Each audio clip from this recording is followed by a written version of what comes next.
어느 현의 병원 원장은 수술의사로도 겸임하고 있다.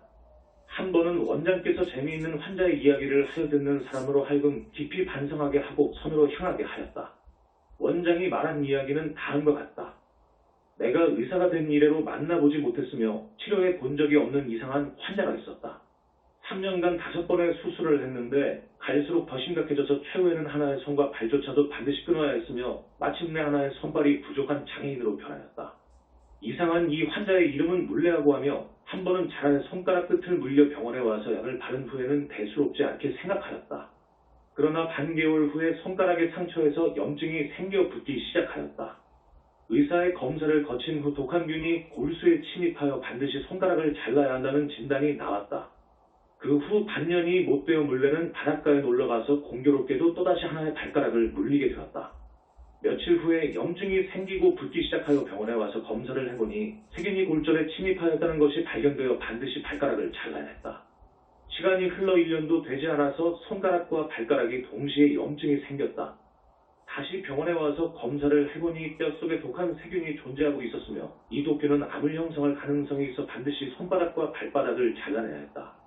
그 환자는 수술에 동의하여 20여 일간 입원하였으며 마침내 하나의 손바닥과 발바닥이 남은 사람으로 변하고 말았다.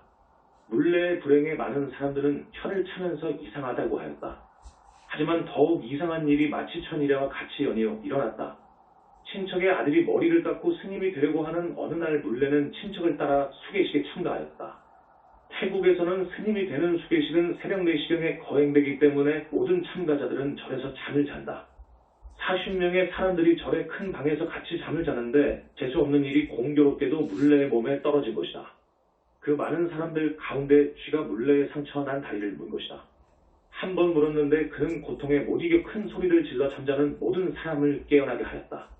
비록 쥐가 물어 피부에 상처가 약간 나고 피가 조금 흘렀을 뿐인데 그러나 모든 사람들은 의론이 분분하였다. 쥐는 본성적으로 단지 생명이 없는 물건을 무는데 만약 누가 우연히 쥐에 물리게 되면 그 사람은 영혼이 없는 시체임을 증명하는 것이라고 말하였다. 모두 의론이 분분한 가운데 물레는 마음속으로 자기는 아마 얼마 살지 못할 것이라고 생각되어 두렵고 불안하였다. 비록 어떤 사람이 그런 미신을 믿지 말라고 위로하였지만 그는 여전히 생명이 위협을 받을까 두려웠다. 그리고 손발을 자른 상처에서 은은하게 가렵고 아픈 것이 마음속으로 압박을 받았으며 상처는 갈수록 아파서 어쩔 수 없이 다시 병원으로 가서 검사를 받았다. 의사의 상세한 검사를 거친 후 큰일이 났음을 알았다. 손과 발의 두 상처에서 세균이 뼛속으로 침입하였는데 지난번과 같이 종양에 세균이 침입하여 팔과 다리를 자르지 않을 수 없었다. 그래서 다시 수술하여 팔의 관절 아래와 무릎 아래의 다리를 절단하였다. 3년간 큰 수술을 5차례나 한 것으로 원장에서는 이전에 보지 못한 기이한 일이라고 생각하였다. 그래서 그는 특별히 물레의 신상자료를 수집하여 연구 분석하였다. 물레, 남성, 43세, 직업 농업, 건축노동자 겸직. 그는 평소 술을 좋아하고 담수어 먹기를 좋아하며 특히 거북, 자라를 좋아하였다. 그는 사람들의 말을 듣건대 만약 일생 중에 20마리의 자라를 먹을 수 있으면 풍수병 관절염이 걸리지 않으며 더욱은 을 자영하고 신장을 보한다고 들었다. 따라서 그는 자주 자라고기를 매운 고추와 같이 볶아 백주와 같이 먹으면서 구복의 즐거움을 누렸다. 20여 년 동안 이와 같이 살아온 것이다. 어느 날 물레는 시장에서 한 마리 10여 킬로그램이나 되는 큰 자라를 사왔다. 이렇게 보기 드문 진품은 한 번에 다 먹지 못하여 두고두고 먹으려고 하였다. 냉장고가 없어서 이상한 묘법이 떠올랐다. 이 자라를 나누어 먹는 것이었다. 왜냐하면 거북과 자라는 가장 장수하고 가장 죽지 않는 동물이기 때문에 만약 가두어두어도 왕왕 1년 반 동안 살 수 있다.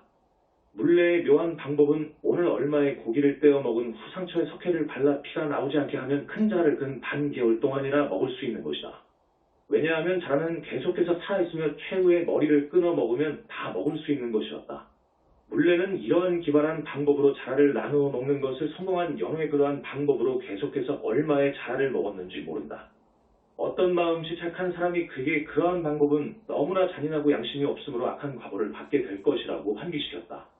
하지만 그는 그런 말에 개의치 않고 단지 맛있고 신선한 자라고기를 먹으면 충분하였다. 그러나 자기가 최근 자기의 몸을 나누어 끊게 되는 맛을 친히 체험하게 되고서야 비로소 이것이 현재 자기의 몸에 내린 과보라는 것을 알게 되었다. 하지만 이미 후회해도 너무 늦었다. 원장은 이렇게 모은 상세한 자료를 환자의 진료 카드에 쓰면서 결론을 내렸다.